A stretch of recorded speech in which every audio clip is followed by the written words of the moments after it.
Welcome to Blogcast. I'm Sami. Together with Diana, today we have a special guest, Ronnie. Hi, I'm Ronnie Eric Kendall. Hey, Ronnie. Welcome to Blogcast. Today we are going to talk about the youth and what they have been going through in Netherlands. We will, Ronnie is going to help a lot about his experience, and we will keep asking him questions and see how it goes. So, Ronnie, again, welcome to our podcast. Thanks for having me. Yeah, no problem. We are happy to have you. And so, can you please give our listeners a short introduction about yourself? Yeah, I'm Ronnie Eric Kendall. I'm from Queens, New York City. That's about, if you listen on Manhattan, it's probably about at least 25 minutes, 30 minutes from the city, from New York City, Manhattan. I lived in Holland now for at least more than 30 years. I've been doing this work since I've been probably 16 years old as interns, stage, as they would call it, basically. Right now, I work with the age group from 10 years old to about sometimes 23, depending on the situation. I have my own company. It's called Community Hulpverlening. I started that in 2017 because actually I started because I wasn't too happy with the way youth care work went in Almere, and I decided I wanted to change it. Instead of being negative, I figured let's add a positive spin to it. So that's how that started actually in 2017 with Community Hulpverlening. Mm-hmm. Wow. Also good. One of the why basically we invited Ronnie too. It's also my personal story. Ronnie helped my two boys. They got into, as I think it happens to many families with kids when moved to a new country. There's a lot of struggles of integration in the system and finding friends. And there are a lot of kids that have behavioral issues, and kids do sometimes fall into the wrong crowds and with the wrong behaviors. And indeed, my eldest son got involved in the wrong things. And a lot of organizations came to help. And then Ronnie was he came into our lives, and he coached first my eldest son and then my youngest son. And it completely changed their lives completely, because where we were 4 years ago and now, I would never back then believe that it would be even possible. And this is thanks to Ronnie. And I thought it would be nice to have other parents in our community to hear and know that there is help if something's going wrong. If I hear that, I get really emotional because it's seriously, a lot of times the parents, they have the answer themselves. And what I just do basically, I just bring the question forward, and the parents have to do the work, actually. And I'm just there on the sideline. That's how I see myself. And basically just saying, well, what are you doing? What can you do differently? It's difficult to come into a family. You know, they had different coaches and different people helping out. And then I come in there, and they're like, oh, what are you going to do differently? Yeah. You know, and I'm like, I have, with the client, I have actually 2 minutes to sell myself. Kids are very smart. They're very savvy. We think like, okay, well, they don't know. And teenagers, they are very, very smart. And they know who's fake. They know who's real. So I'm myself always, because I can come in there with a nice story and pretend, but they know, are you real? Are you really going to do what you say? And sometimes I have to back off and say, hey, if you don't want to, don't do it. That's it. And that's kind of hard, because parents are like, well, you know, when I come in, they expect me to kick in the door and say, I'm the super person here. And, you know. It's difficult to leave the authority, right? Because as a parents, we always feel like we are the authority.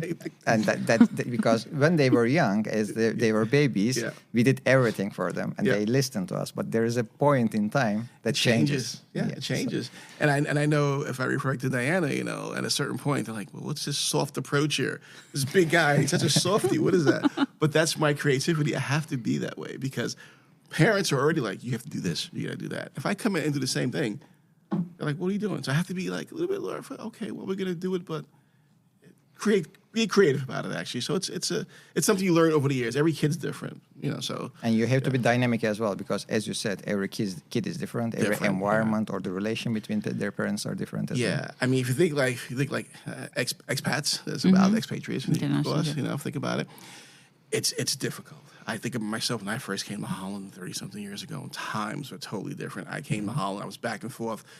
My first time in Holland was in 87, and I probably was like 18, 19 years old. Total different world, Holland.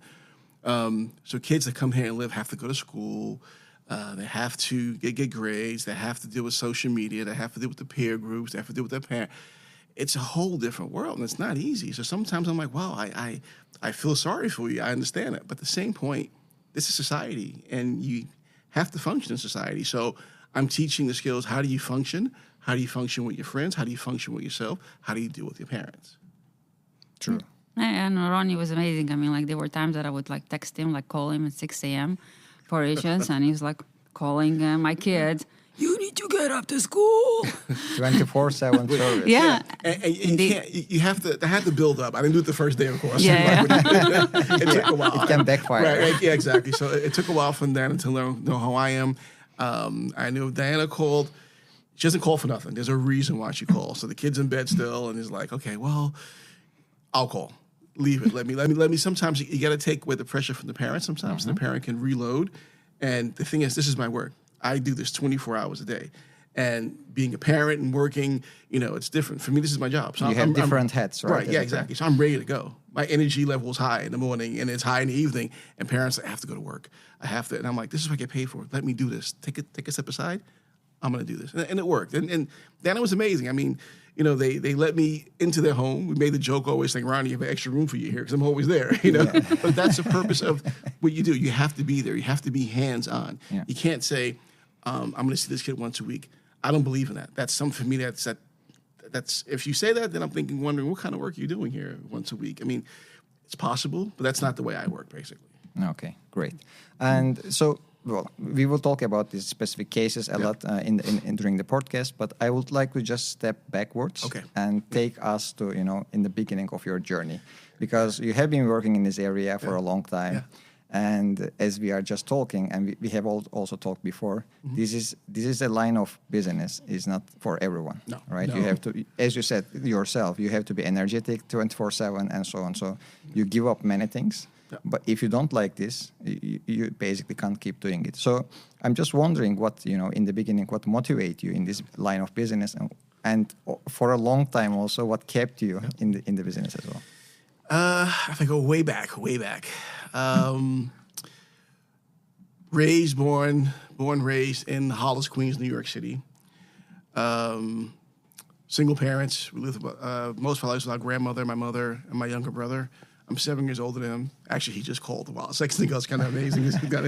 And basically, growing up in an environment, you see a lot of things. You see there was in a period in the early 80s where the drug crack had just started. I talk about that a lot, basically. A lot of friends and family were addicted.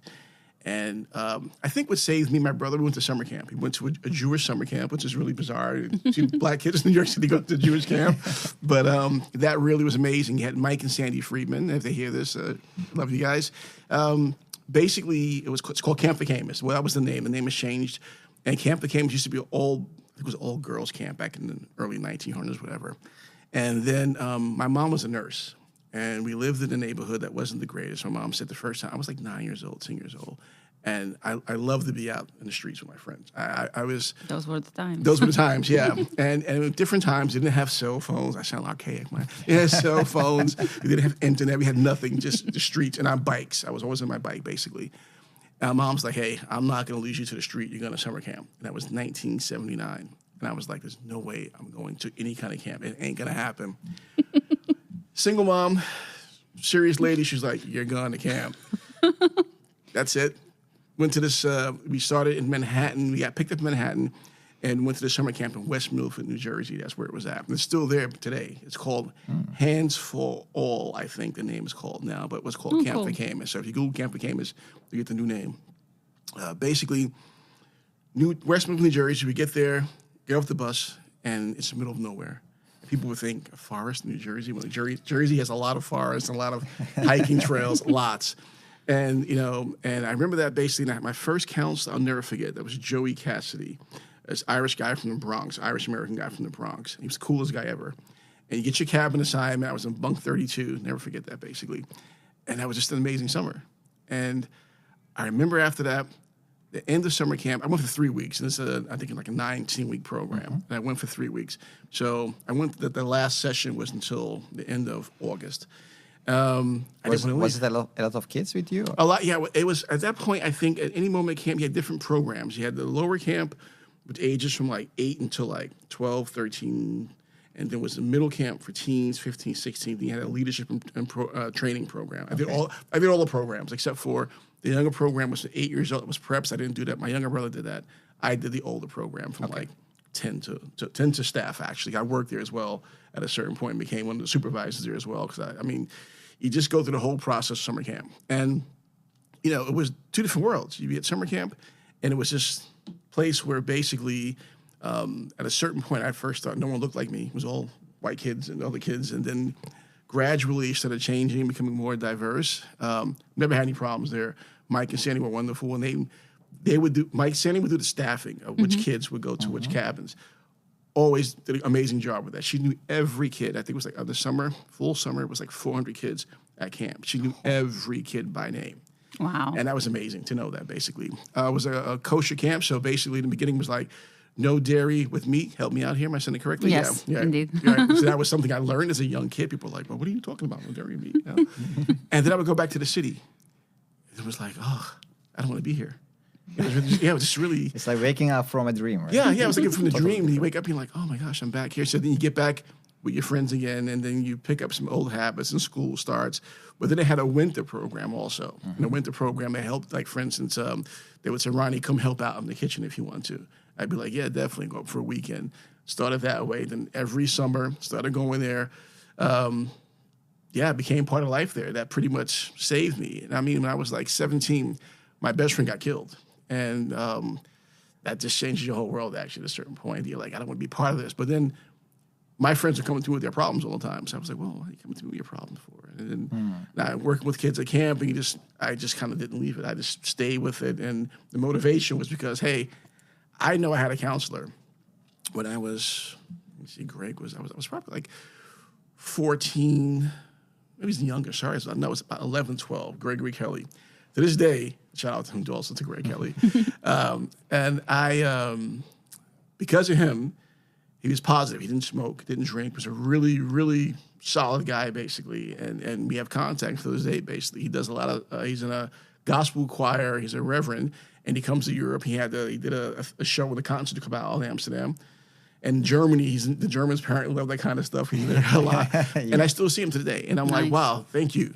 Still. And for him, it's like, wow, you were one of my campers, here you are now, So it's really weird, like, so many years later, we still have contact with each other. But that's the positive influences that made me still want to do this, actually. I wish every kid had a role model like this in their life. Yeah. So Especially at some point, time. do you see yourself as a lucky person? Because very extreme. I look at a group of my friends, and a lot of them unfortunately aren't here anymore. And I mean here as in dead or incarcerated or whatever. But there's a small group that they're doing pretty well. I still see them. I have friends of mine who in the military who come to Amsterdam to visit me, and they live in Germany, or I go to the States and I see them. So it's a small group, but it's a good group, basically.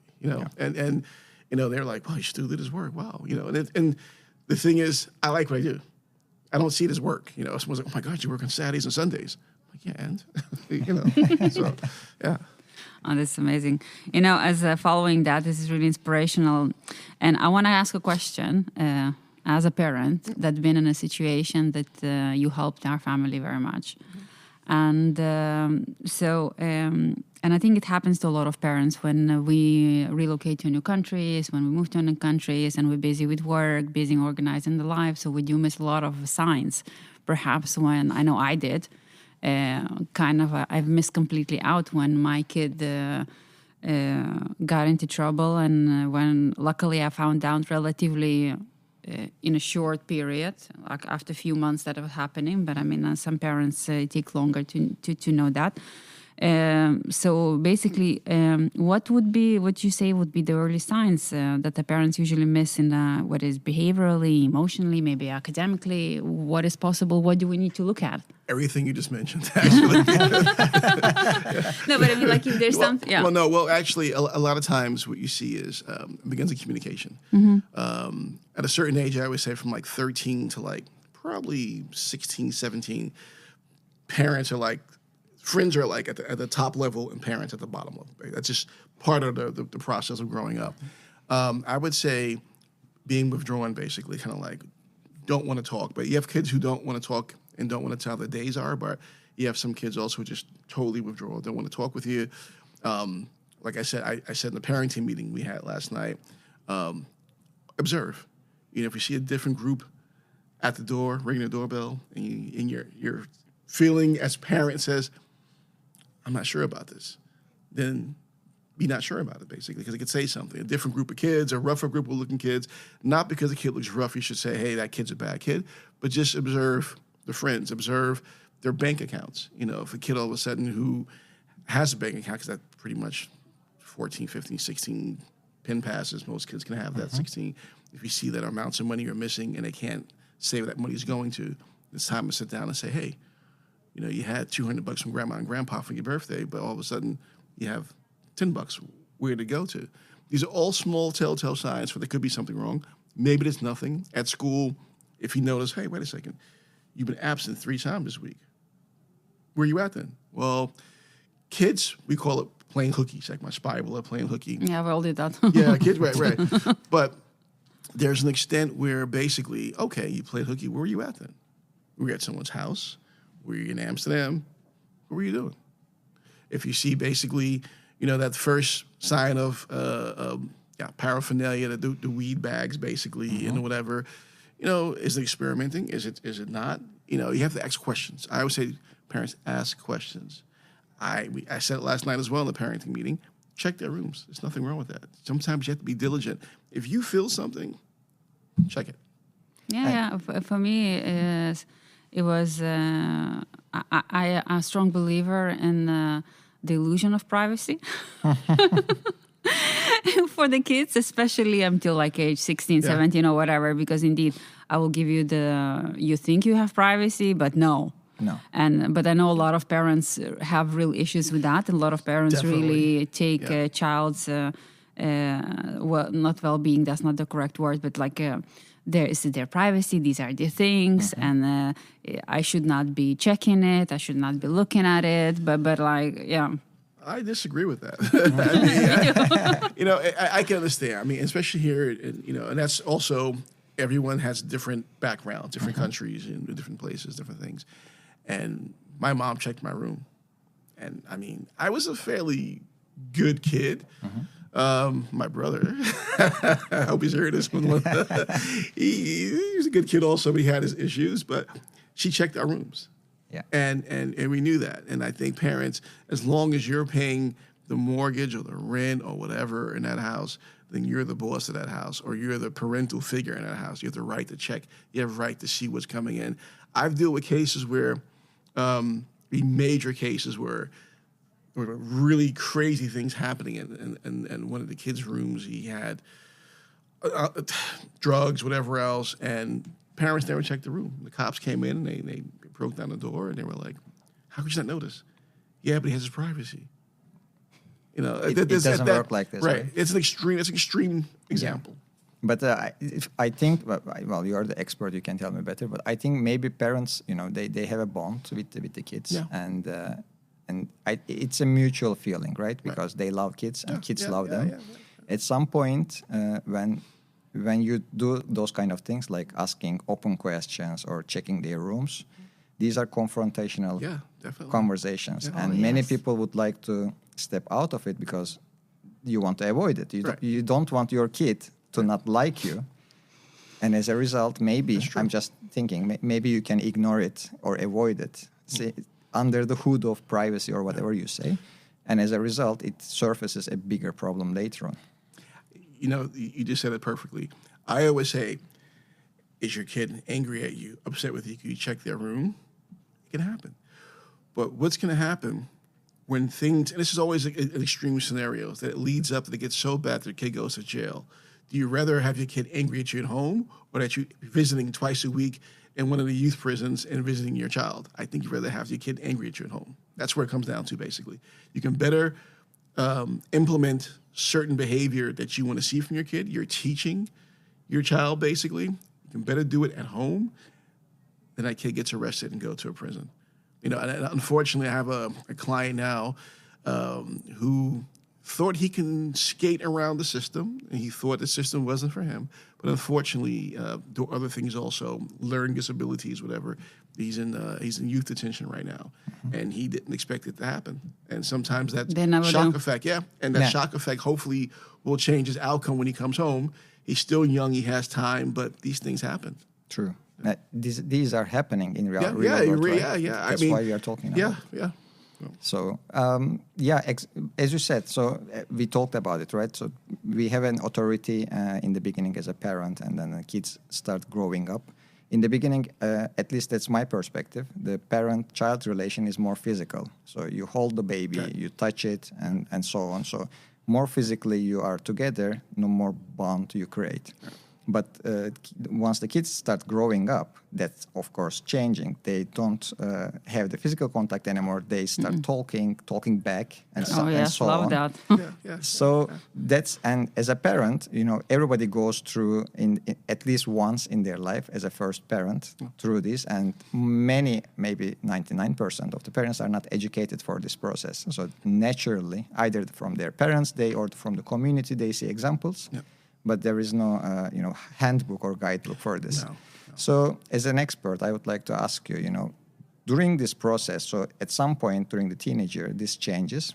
So, parents start struggling to understand. It's not fair to ask a silver bullet question. I know it's difficult.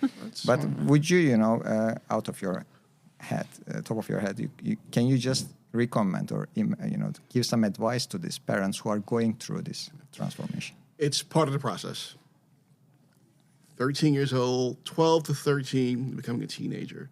Teenagers are the worst. Yes. I think we all forget how we were as teenagers, maybe. How old are your kids, Sammy? They are 9 and 12 years old. Okay. Oh, so you're at the door. Let's wait for it's going to happen.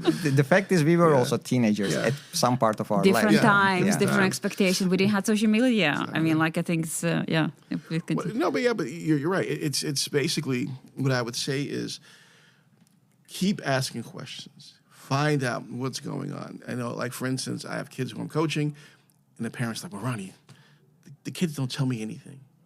I'm like, well, that's part of the process. Call me, ask me. And I can say to a kid, when you get home, tell your parent what we talked about. Okay. And they'll get home, be like, we talked about school. That's it.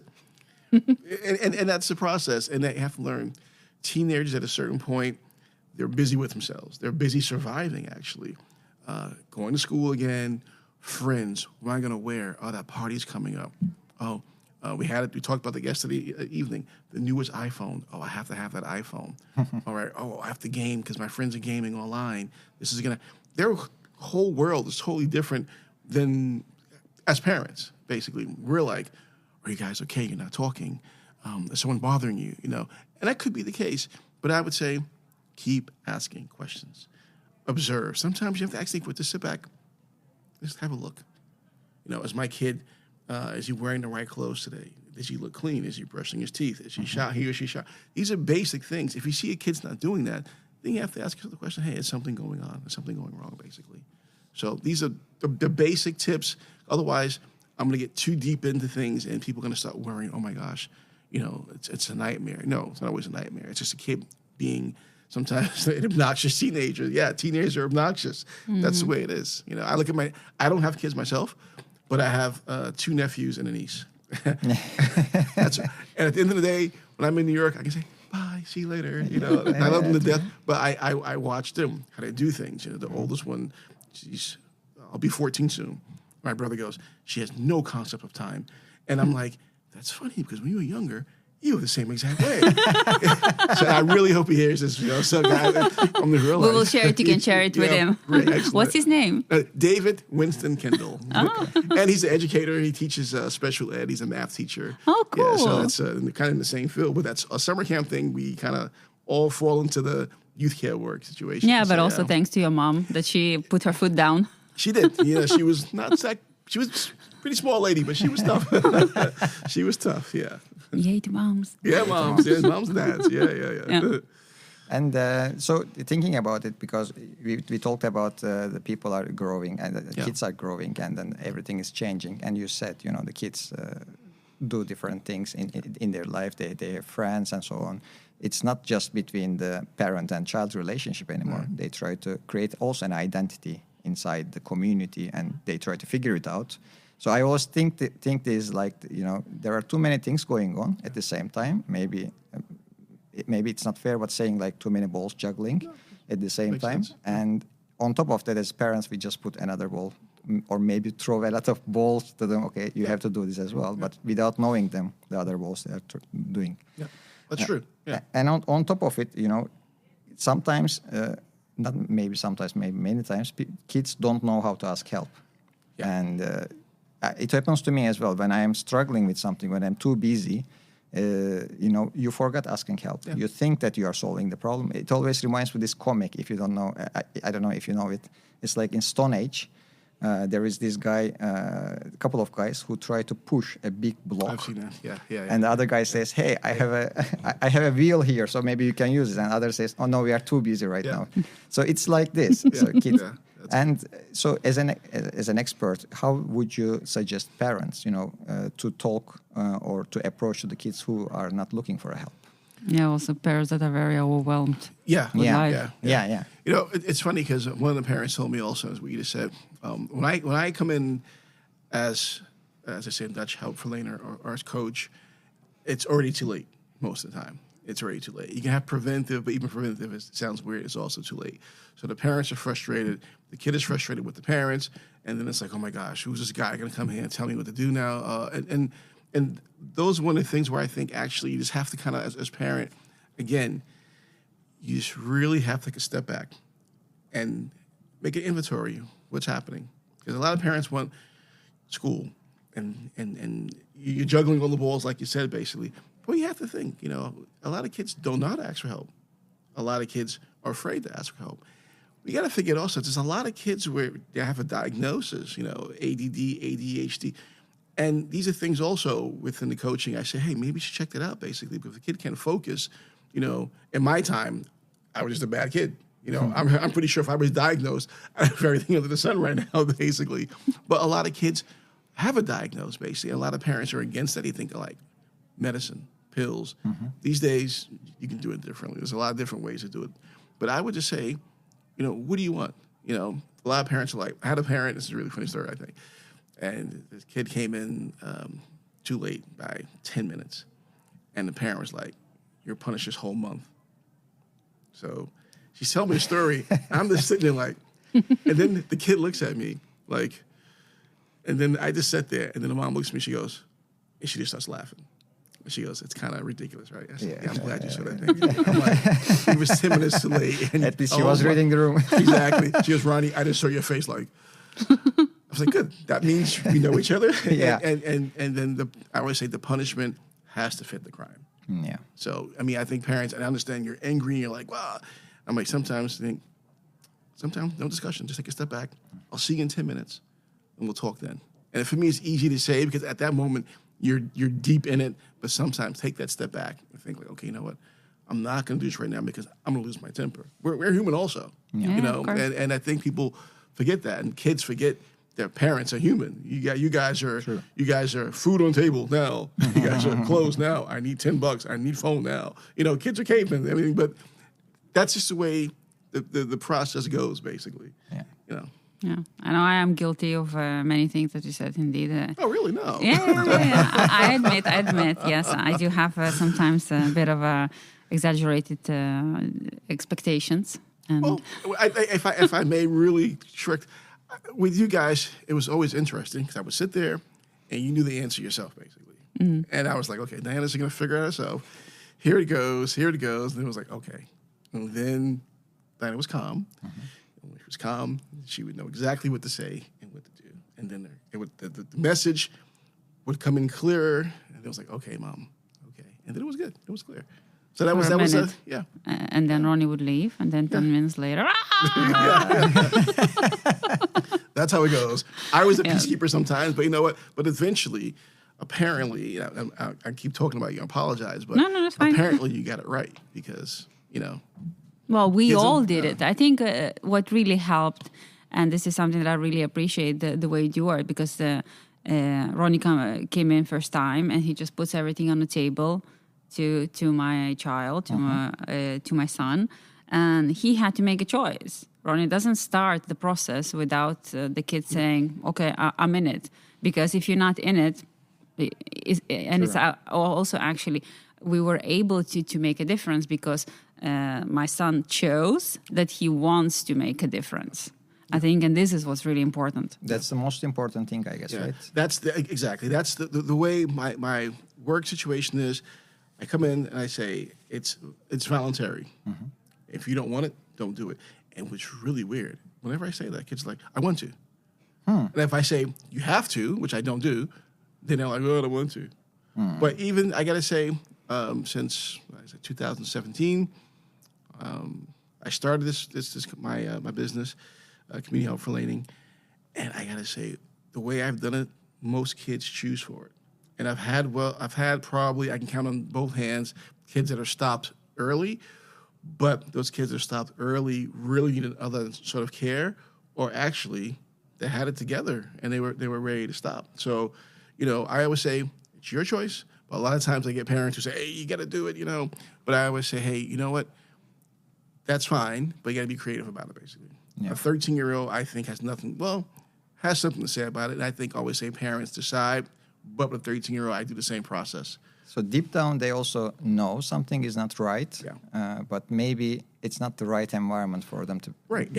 And you also come from outside, right? Exactly. They know I'm leaving in 6 months. Yeah. Well, it can be longer sometime, but in 6 months, my program, and they know, 6 months, Ronnie's leaving. It's not the purpose that I stay in longer. Sometimes it can happen because it's needed, but most of the time when I come in, I say it's voluntarily. This is what's going to happen. Take it or leave it. If you don't want to do it, that's fine. And sometimes kids don't really think about it. I should take 2 days, take a day, think about it. And most of the time, it's like, okay, I want to do it. But we're going to do it. We make a clear plan. We write the goals. These are the goals you're going to reach within, I would say, four for the kid and 2 for the parents, actually. So, 6 goals, and what are we going to reach within the timing of the program, basically. So the parents are also the part of the process. Yes. We call it the system. You name the system A, basically. Parents, I can't work without the parents. I need the parents. Parents know exactly what's going on. Parents can give me the tips and hints for, hey, this is happening. I'm a new person in this family that's already functioning, and I have to also function with that family. True. So sometimes I might come in and think like, I don't agree with this. I don't agree with this at all. But I have to realize also, in 6 months I'm gone. So I give my advice, and most time parents like, okay, we'll take the advice, and it works. Wow. Not always, but sometimes. No. It's not always been easy because sometimes the advice I didn't want to take. It was just like, no. I don't wanna. That's not against you, right? So it really takes a village. It does. The network is most important. Basically, again, you come into a family that's already functioning. I'm the strange person that comes in. Like, who's this guy? What's he gonna? He's not gonna tell me what I have to do. I'm like, no, I'm not gonna tell you. Your parents are gonna tell you. I'm gonna help. So we talked about a couple of things before. We talked that the parents are assuming too many things about the child's behavior, and we assume always they are doing this and this, but it's a total different story because they have their own life. We talked about the privacy, for instance. The example you gave, the parents thought everything was okay, but the police came in. It wasn't. It wasn't okay. No. These are extreme examples I'm giving right now. True. It's not always. Fair enough. Let's put it out. Yeah. But so we always assume that our kids are the best as a parent, and everybody thinks the same. Yeah. But there is a reality as well. That's not the correct. So that means that we are wrong on many of our assumptions. So that's what I am trying to ask you as well, because you have a lot of experience. You have seen different cases. What are the most common assumptions that are not correct about their children's behavior that you have seen in your cases? Well, I think a lot of times, it's a difficult question, actually. Kids don't want to be difficult. That's not their purpose, to wake up in the morning in life and give you guys a hard time. That's not the purpose. But I think a lot of times it's just not understanding each other.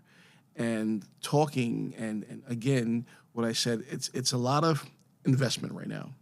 You invest. How do you invest? You talk to school. You have to go to school. A lot of times, it's not. I have a parent who walks in and goes, "My kid is always acting up at school. It's my kid's fault." Okay, now go to the kid's school. It's coach, and I'm talking to the mentor, and I'm like, okay, it's interesting. But a lot of times, a parent will have a trauma what they experience at school themselves, and they won't ask questions because they're actually afraid to ask questions. School is always right. School, that's not true. School is not always right. And I tell parents that sometimes, hey, well, actually what your kid did, he did the right thing.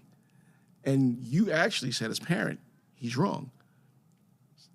How's that work out? And it's not always the case, but sometimes it's not your kid always being a bad kid. It's just misinformation, misunderstanding. The youth police, they say, yeah, I've seen your kid in the neighborhood all the time. And he's doing bad stuff and whatever. But did the youth police ever come by and explain what bad stuff he's doing? Yeah, the bad stuff was he was riding on the back of a scooter without a helmet. Okay, that's against the law. That's bad. You can hurt yourself as a whole. But come by and start the conversation. Talk to each other, basically. I think it's the most important.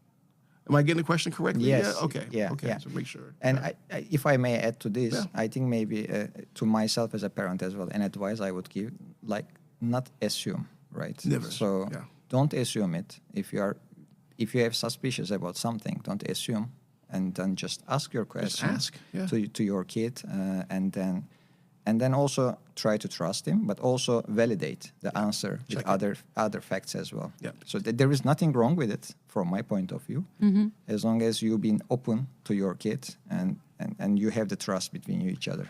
I would say check, double check. And again, here we go for expats.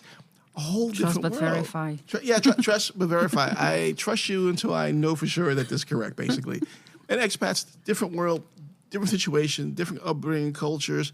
You got to name these factors made, basically. So I think actually for kids, for expats, it's even tougher than kids who are growing up here in Holland, I think, personally. That's just my advice. Yeah, I think what's a good thing also talk about to mention that you said that you went to speak to the mentor. So you go to all the organizations that involve with the children. It's not just coming to the house with the parents, also the school, and if needs to go to the doctor together. Or we whatever. had many appointments at schools, basically, where we went together. And the thing is, Diana's always the mother. She's in charge. And I think my role a lot of times is I'm thinking with you. A parent comes in and they're overwhelmed, and you have two people across from you sometimes. You have a behavior specialist at school most of the time and a mentor. And a parent has to keep track of everything. Yeah. And I keep track. I'll write everything down, and I'll ask a question a lot of times a parent won't ask. Why? Because my role is different. A parent comes in with emotion. My emotion is different. I don't have that emotion. You are not part of the problem. Right, exactly, all, right? Or part of the system, basically. So an approach would be different. I think it's important that I go. A lot of times the school would see, hey, well, you're getting extra help. You're getting extra training, extra coaching. That's good. But I have questions that I want to know and find out about also. There are a lot of different things I want to know and find out about. So that's why I got a doctor's appointment. Some parents, this is a situation where I had a kid with a teenage boy with a certain health issue. And we'll get into it, what the health issue was. We had a certain health issue. So he's like, I can't tell my parents that this happened to me. Okay. And I was like, okay, well... And then, because out of their culture and beliefs, that was just no way that parents would accept that. But I did talk to the father and said, hey, something needs to happen fast. And the father's like, I know what it is. I can't. He said, I can't go with him because of my religion. Okay. Yeah. So this kid had a STD, basically, venereal disease. Yeah. And he told me about it, and he's the father. I can't do this. Can you go with him? And I was like, wow, okay. I said, yeah, I'll if you make the appointment, at least, I'll go with him. Because Father said, I can't. Yeah, because legally you are not guardian or I'm something. not guardian, either. exactly, right, exactly. So he's like, I'll call a doctor, I'll explain, and if you're okay, and my son actually would rather have you there than me, because I'm going to have a different opinion. And he goes, he needs to get help first, and then later on we'll talk to him about what he needs to do. These are things that I deal with, Wow. I had also a while back a girl who was 14 years old. She was pregnant. And that was difficult. because things happen also. And I'm naming, again, extreme situations, but they happen. And she told me, and I was like, wow, this is difficult. How am I going to approach this? I said, you know what? We're going to tell it together. And her dad had an idea that something was wrong, but he's like, I'm glad you guys told me. Now I know where her behavior was coming from. So these are things that you do when you do this work. Basically, you're part of it. You're in it. And you have to, do your best to make sure that families function again. That's the most important. One thing, just to add this, in my line of business, we say don't shoot the messenger. Exactly. So exactly. Otherwise, they will not coming to you, and you will not seeing the problems until it's very late. Yeah. And I make that clear also. I think it's really good when don't shoot the messenger. A lot of times, I'm the messenger. Unfortunately, but you have to have, they say, thick skin. You have to be able to do this work. We talked about that earlier. It's not made for everyone. If I wanted to be rich, I'd be a banker. Or something like that. I chose this. I love what I do. I know if I'm in New York and it's Christmas time and I've had it happen, I get a call, Ronnie, help, mom and dad are fighting, basically, and I've had it happen, and it's like, I'm in New York. What do I do? But I deal with it. I'll call the police. I got them on speed dial. I say, hey, guys, I'm in New York. I need you to go by. And most of the time, the police here in the city, Almere, that I know are pretty good. They're like, okay, well, you know what? We're going to go by. They did that. So I have to have my backup, my network, everything ready to go when I leave, basically. Yeah, Ronnie's a one-man show. Yeah. Right. And also about that, because indeed many of the examples that you brought were extreme examples. Yeah, definitely. Yeah, and maybe some parents that listen and say, oh, no, my kid is fine. Yeah. But I mean, what are, because this is not only you deal with that. It doesn't have to come to the end of the world. It doesn't escalate all the time. Yeah, but I mean, some examples that you can bring that is not that kind of extreme, but also the situation that people can think, oh, this is my kid is exactly there. Maybe I can also use a help. Maybe something, they didn't think about it before. Right. And that can put it up there. I mean, the extreme examples are like 5%, and the rest are like just normal teenage, pre-teenage examples. Struggling with school. All kids struggle with school, basically. What are you going to do? Okay, maybe it's better to get a tutor to help out. Basically, dealing with the peer group, looking for a job. People are like, it's easy to find a job. No, it's not easy to find a job in Almere, basically. You have to have certain skills. You can work with Albert Heijn or aim for the supermarkets, basically. But they're also pretty choosy of what they take in these days. Also, basically, just like parental questions. The parenting session last night. My kid has a phone. What should I do? Well, let your kid hand the phone in before he goes to sleep at night, because otherwise, most kids can stop at a certain point, but a lot of kids can't, and they'll just keep chatting and going on and going on. And it's not their fault either, right? No, it's not. You're gonna have discipline. If the other 5 people are in a chat or whatever it is called these days, or a Snapchat or a line or whatever, and it's 2:00 in the morning, and it's, as the kids would say, it's lit, it's going on, party's there. You're not going to say, okay, good night, I have to go to sleep now. It's not going to happen. It's not going to happen. Yeah. So you protect your kids from themselves. And I mean, like I said, it's basic parenting where I would say you always worry about your children. That's normal to do that. You want to make sure it's okay at school. I got a lot of preventive also kids who are like, okay, parents, well, I'm not sure. It might be nothing, but I'm not sure. It's starting, he skipped school, or I'm seeing a different kind of friends, or my kid's not talking. It could be nothing. It could be being a teenager, or it could be something else. But a lot of times what Diana said, you're right. It's a lot of light cases also. I mean, majority, 85% are this normal pubescent teenage things that are going on, or pre-teenage things that are going on. So when you look at Almere in 5-10 years from now, so what do you hope to see with youth? I hope, I'm going to say this, and I'm probably going to get a lot of backlash from this. I'm going to say it right now. I really don't care, because we get backlash, get it way often. I hope the Community Hulpverlening gets their act together, because there's so many kids that need help, and it's all about money. And I know you need money to have to pay people like myself and other people, but sometimes you have to have a different look. You have to have, I remember in the beginning of Almere, and you had a lot of youth care workers, the street workers, who would basically have different activities, and they were like, we're going to build this for a kid, we're going to have this activity for a kid.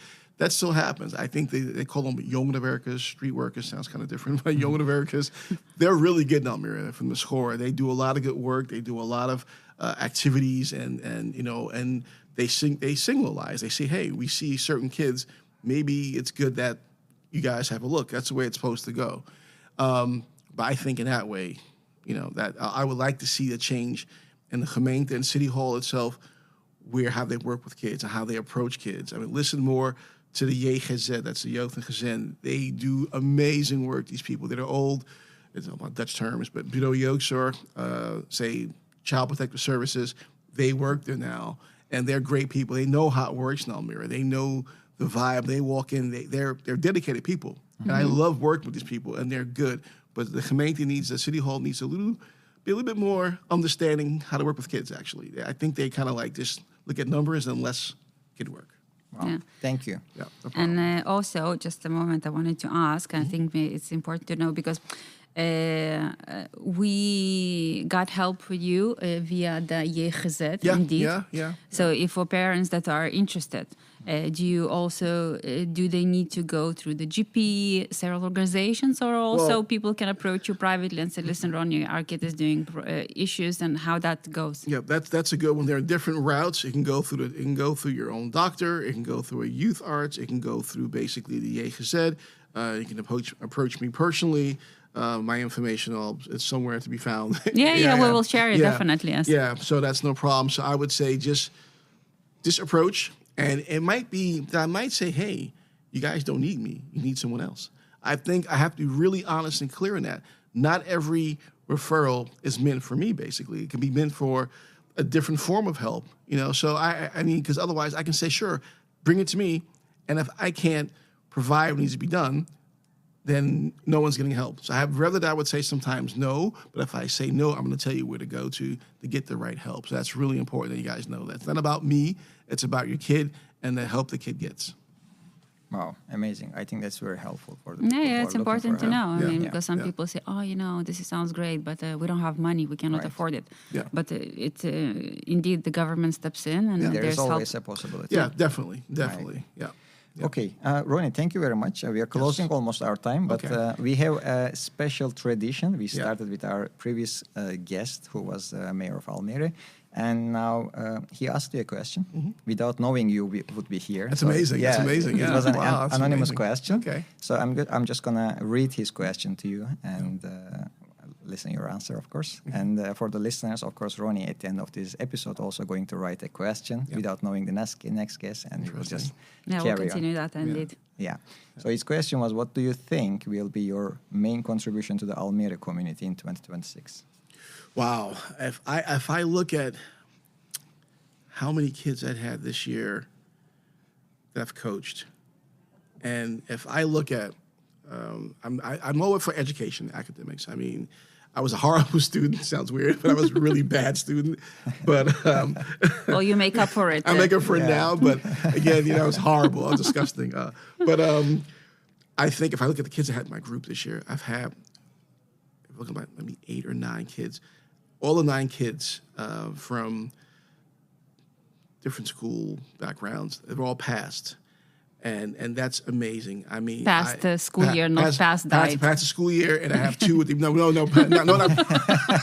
Well, Diana, I'm glad you clarified that. Thank you. They're all alive and well, but that's great. But they passed. They got their diplomas. They've gone to the next grades. And I look at that. I'm like, wow, that is successful. I've had kids that school was like, it's not going to happen, and it happened. They passed. They got the good grades.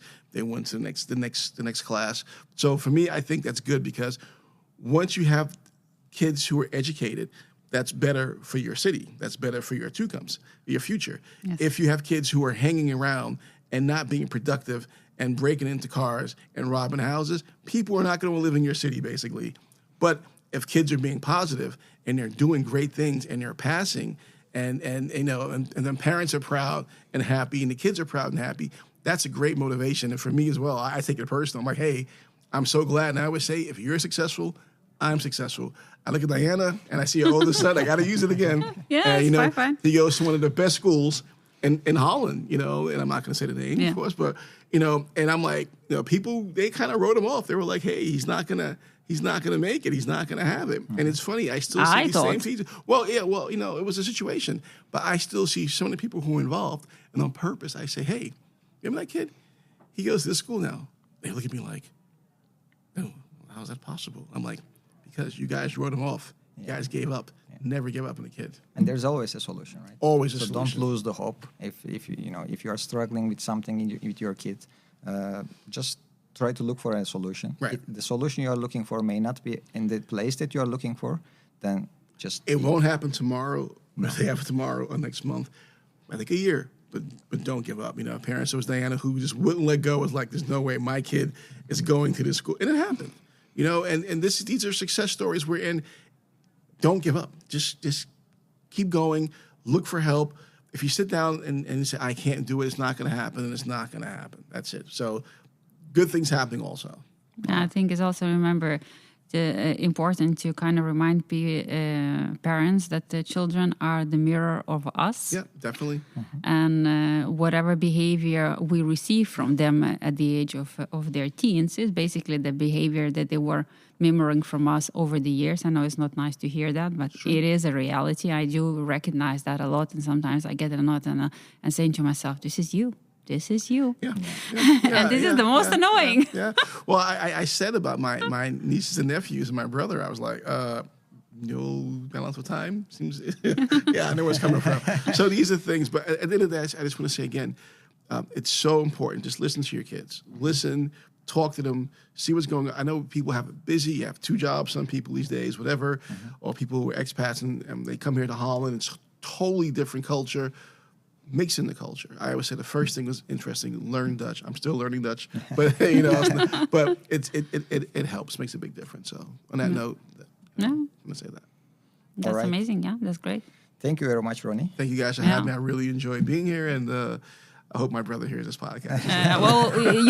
We will send you the link, and then you can share it with him, so you can listen to the brother of Ronnie. Hi. David, you can be proud of Ronnie. Yes. Send us a picture. Send us a picture of Ronnie when he was a kid. I would love to see it. Oh, gosh. Interesting. Again, thank you very much. Yes, thanks you guys for having me. That was the end of it.